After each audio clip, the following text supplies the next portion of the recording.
বন্ধুরা, ভারতের মন্দির নগরী বলা হয় বারাণসীকে।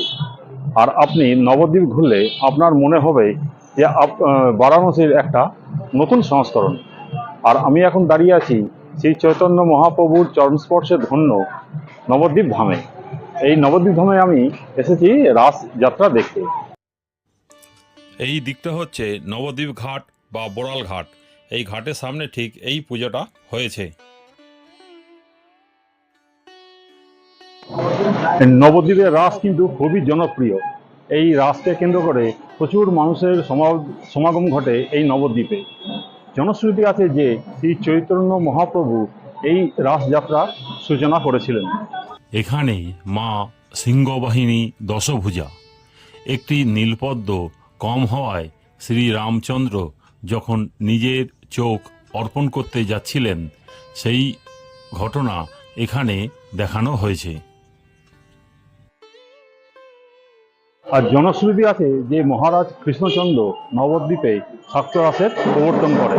এখানে শাক্ত মূর্তি খুব বেশি পরিমাণে দেখা যায়। বিশালাকার চতুর্ভুজা মা রণকালী, মায়ের উচ্চতা এখানে 30 থেকে 35 ফুট।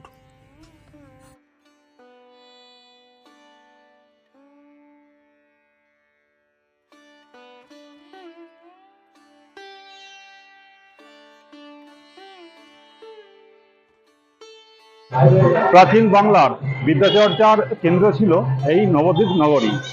এই নবদ্বীপ নগরীকে বাংলার অক্সফোর্ড বলা হতো। মহাভারতে বর্ণিত শ্রীকৃষ্ণ অর্জুনকে যে বিশ্বরূপ দর্শন করিয়েছিলেন, তাই এখানে দেখানো হয়েছে।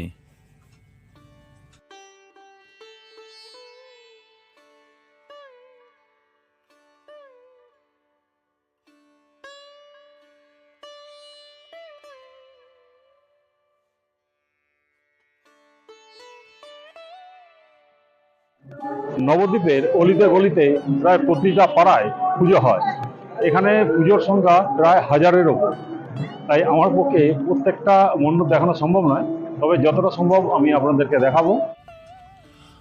ডুমুরেশ্বরী মাতা, এই পুজোর বয়স 152 বছর। মা এখানে অষ্টভুজা। মায়ের গায়ের রং হলুদ বর্ণের, অসুরের গায়ের রং গাঢ় সবুজ বর্ণের, আর সিংহের মুখ অনেকটা ঘোড়ার মতো। এটা রাস হলেও এখানে কিন্তু অন্যান্য দেবদেবীর প্রচুর পুজো হয়। প্রায় 350 রকমের দেবদেবীর মূর্তি এখানে পূজিত হয়।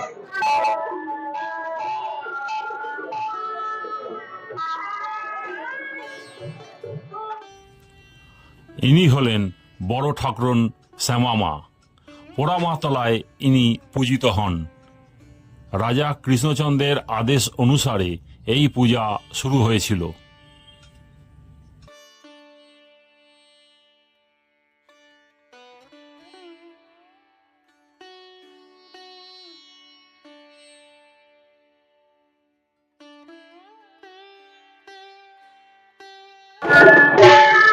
এটা হচ্ছে পোড়ামাতলা। এই পোড়ামাতলা আছে সোনাপট্টি ঠাকুর, এটা মহিষামর্দিনী ঠাকুর।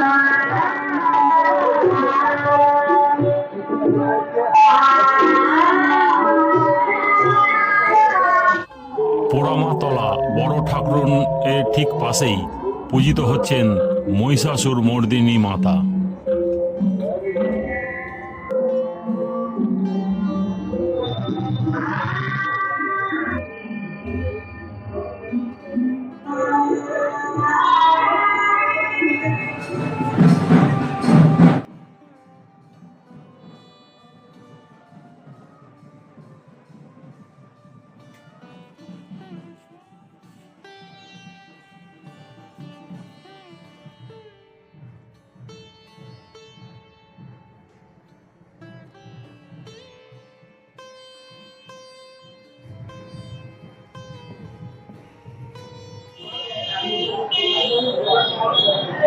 শ্রী শ্রী সমাজবাড়ি আশ্রমের ঠিক সামনেই হয়েছে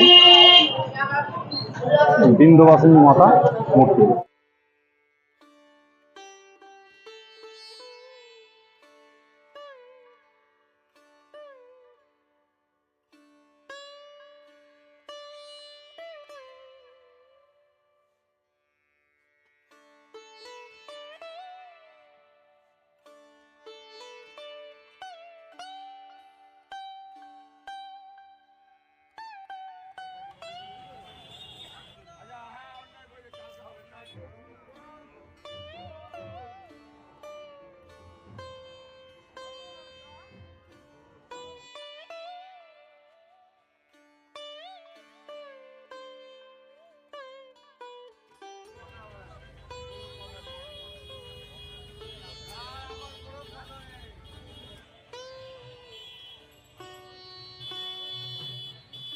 আমি যে আশ্রমে আছি সেটা হচ্ছে এটা বালাজি আশ্রম।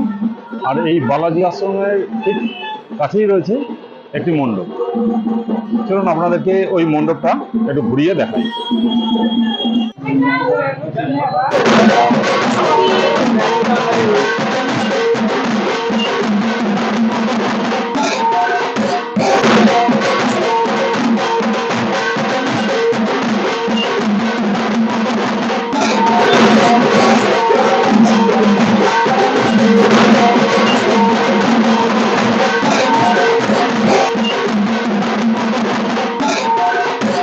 নবদ্বীপ নেতাজি সংঘ ঠাকুর দেখার পর আমি যাব এর পরবর্তী যে মণ্ডপটি আছে সেই মণ্ডপের দিকে। নবদ্বীপ নেতাজি সংঘ ক্লাবের ঠিক পরেই যে ঠাকুরটা আছে আমি যাব এইদিকে।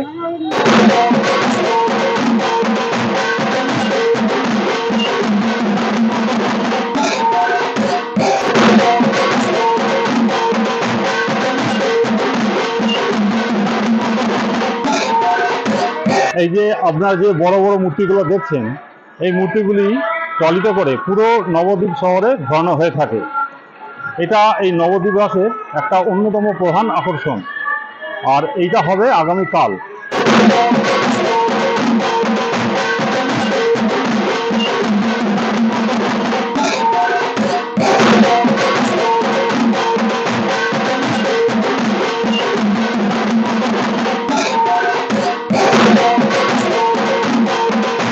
এখানকার প্রতিটি অলিতে গলিতে, প্রতিটি পাড়ায়, বড় রাস্তার মোড়ে মোড়ে প্রচুর পুজো। এত পুজো যে না দেখলে না এলে বোঝা যাবে না। আর প্রতিটা পুজো পায়ে হেঁটে ঘুরে ঘুরে দেখা অসম্ভব। তাও অনেক ঠাকুরই দেখে ফেলেছি, আর সে সব ঠাকুরই আপনাদের সঙ্গে আমি শেয়ার করব।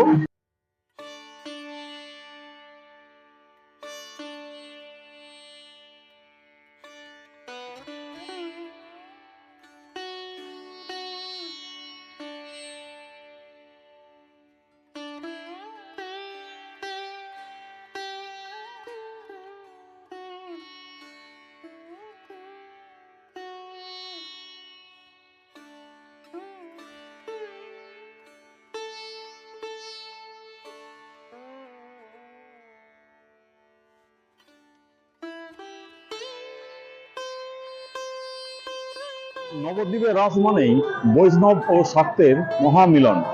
এখানে বৈষ্ণব মূর্তির সাথে সাথে শাক্ত দেবদেবীরও পূজা হয়ে থাকে একই তিথিতে।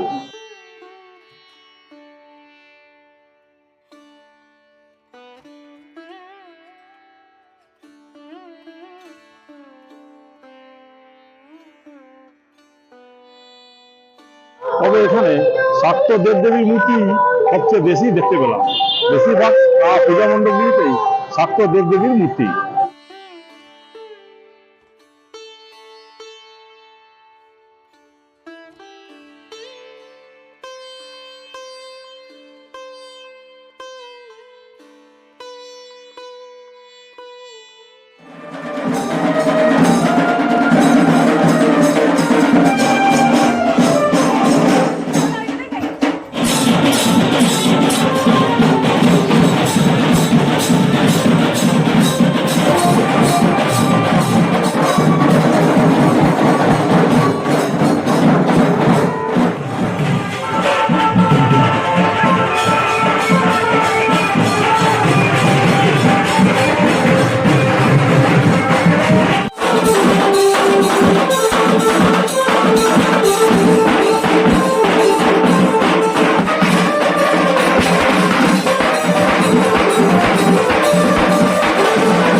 এই যে এইখানটা হচ্ছে সোনার গৌরাঙ্গ বাড়ি।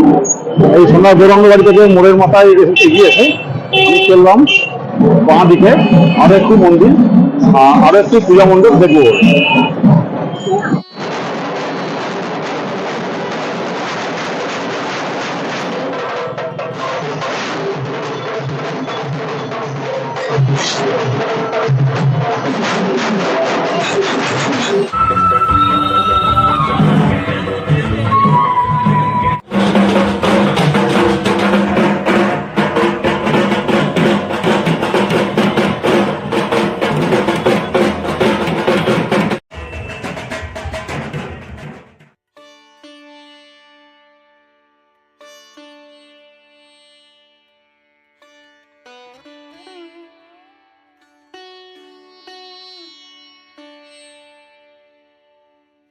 সন্ধে যত বাড়ছে মানুষের ঢল ততই রাস্তায় নেমে আসছে, আর পূজা মণ্ডপগুলিতে বাড়ছে মানুষের ভিড়।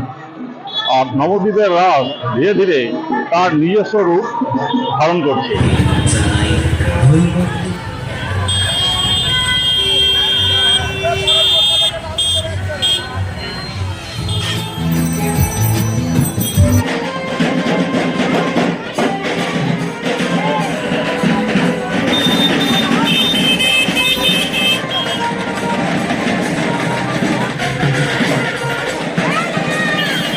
এখানকার প্রতিটি মূর্তিকে দেখে মনে হচ্ছে একেবারে জীবন্ত। এখানকার শিল্পীদের হাতের কাজ এত সুন্দর, প্রতিটা মূর্তি যেন মনে হচ্ছে একদম জীবন্ত হয়ে উঠেছে।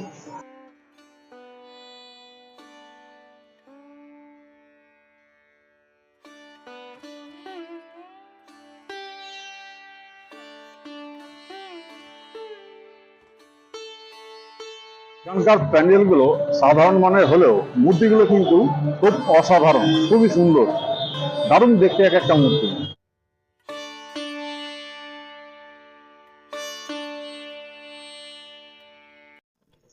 বন্ধুরা, আমার আজকের ভিডিওটা যদি ভালো লেগে থাকে তাহলে অবশ্যই একটি লাইক দেবেন আর ভিডিওটি প্রচুর প্রচুর শেয়ার করে দেবেন। আর যারা আজকে আমার চ্যানেলে নতুন এলেন তাদেরকে অনুরোধ করব আমার চ্যানেলটি সাবস্ক্রাইব করে আমাকে একটু সাপোর্ট করুন। আর যারা ইতিমধ্যেই আমার চ্যানেলটি সাবস্ক্রাইব করে আমাকে সাপোর্ট দিচ্ছেন তাদেরকে অনেক অনেক ধন্যবাদ। তাহলে আর কি বন্ধুরা, আজকের মতো ভিডিওটা আমি এখানেই শেষ করছি। দেখা হচ্ছে আবার পরবর্তী ভিডিওতে। ততক্ষণ পর্যন্ত টাটা।